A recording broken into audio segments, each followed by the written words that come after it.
Donc, je suis avec Raquel Silva. Première question un peu informelle. Pourquoi avoir choisi ce texte-ci pour cette création? Donc, on travaille à partir d'un livre de Calvino, comme tu as dit, Palomar, qui est un recueil de nouvelles tout autour du même personnage.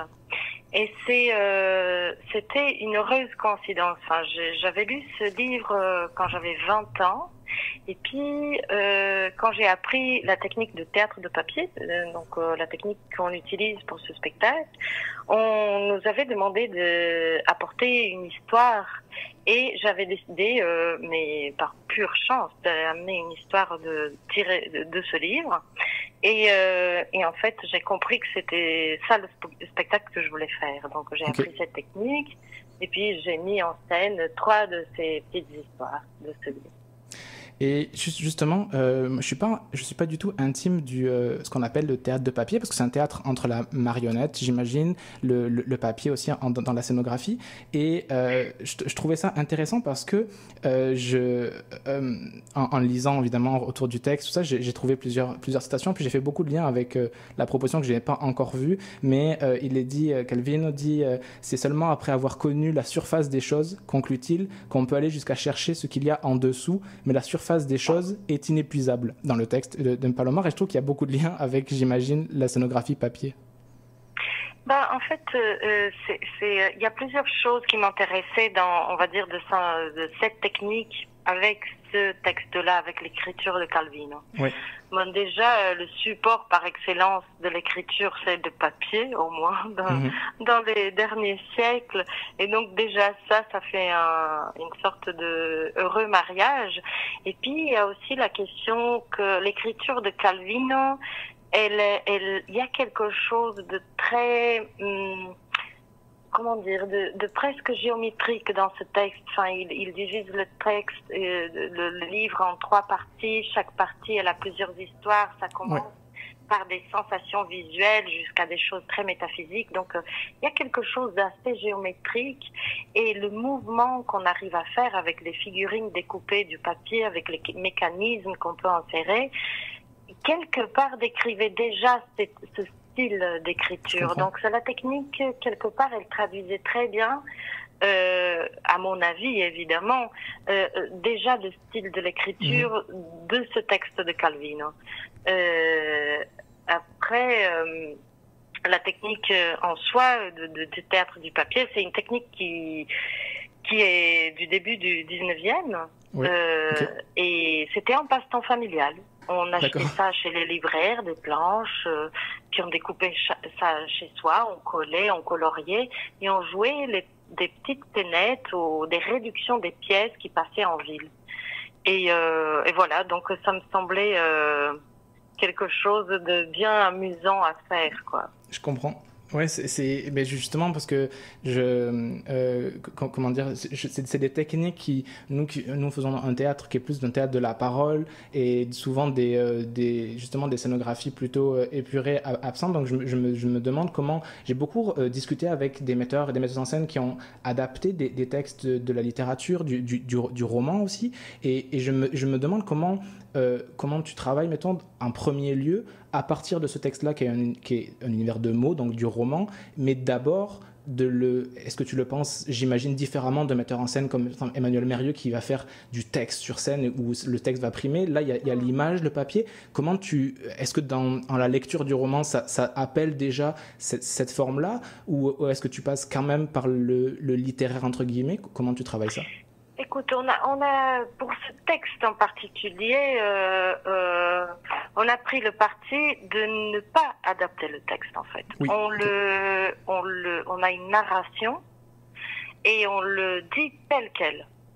Ça faisait partie aussi d'une des conditions que on nous avait imposées parce que à l'époque c'était Esther Calvino, la femme de Italo Calvino qui était encore vivante, qui détenait les droits, et en fait, elle permettait très très peu d'adaptation au théâtre de ces textes, parce que c'est des textes littéraires.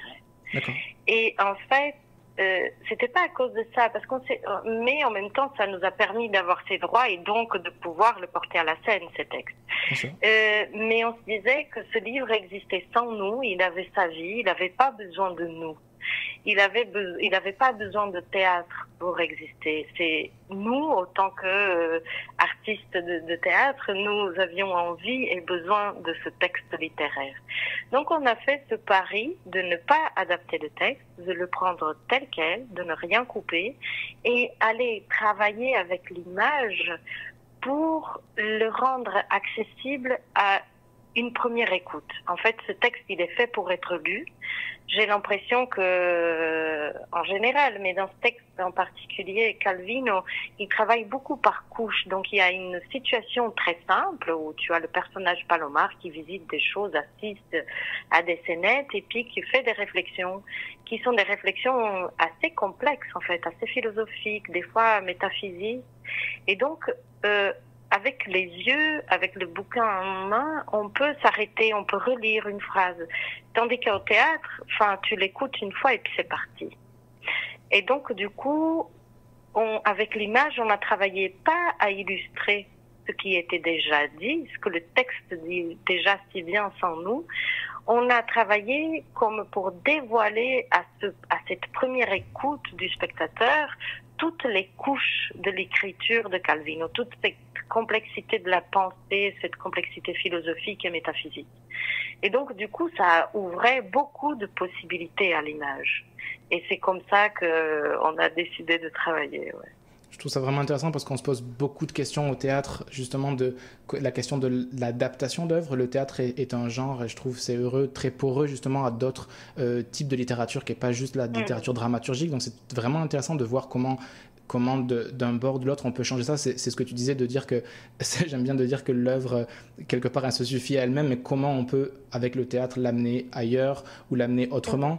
Et en réfléchissant autour de votre spectacle, de vos propositions, j'ai traversé différentes analyses, notamment de Giorgio Bertone qui dit que justement du personnage Palomar, le personnage éponyme du roman, il réduit la réalité à une surface cadrée, dit-il. Donc chaque objet, expérience, événement sont traduits en images. Il nomme bidimensionnel, limité dans un cadre, perceptible comme une série d'éléments, de préférence aussi binaire, bicolore. Et je trouve que c'est des choses qui peuvent cadrer aussi avec ce qu'on a au théâtre, et d'autant plus dans votre scénographie où on a une scène dans une scène, un cadrage dans un cadrage.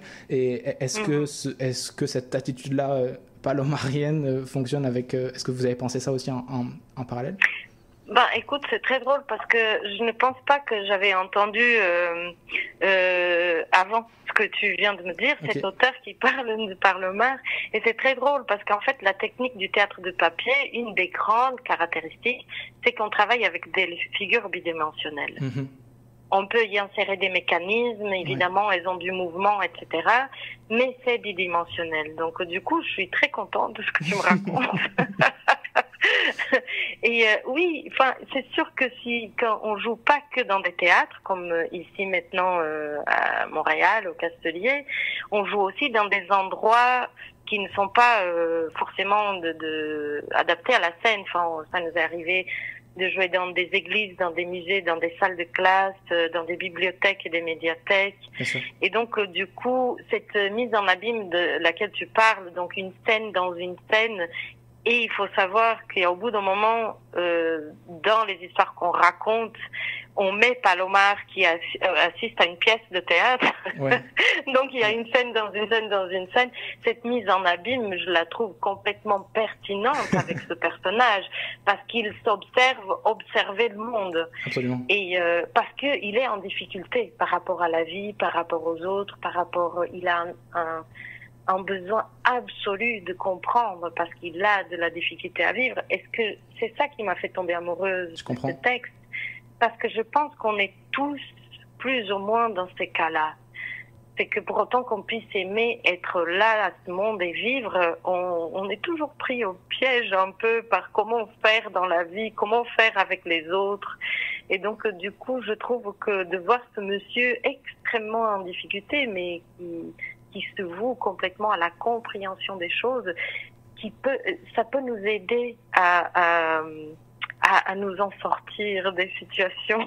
Absolument. C'est pour ça que j'ai voulu le mettre en scène. Ouais. Mais c'est drôle sur ce que tu viens de dire justement parce que je traversais plusieurs phrases du roman, puis tu disais comment comprendre les autres. Puis il y a à la fois, ce que je trouve intéressant, c'est que de ce que dit Calvino lui-même, il y a un mouvement très autobiographique dans ce texte-là, et puis comment comprendre l'autre. Et puis il y a une phrase, je ne sais plus à quel moment du texte c'est, mais où il dit ce que nous avons en commun serait-ce justement ce qui est donné à chacun comme lui appartenant en exclusivité. Puis je trouve ça très intéressant, c'est ce qu'on essaie, j'imagine aussi dans le théâtre aussi, de parler d'ultra-individualité, singularité pour rejoindre l'universel. Je trouve ça assez touchant. Peut-être que ce qu'il y a de commun, c'est ce qu'il y a d'extrêmement singulier et qu'on croit individuel. Non, mais il y a dans l'écriture de Calvino, et c'est ça aussi qui m'a intéressée, il y a quelque chose.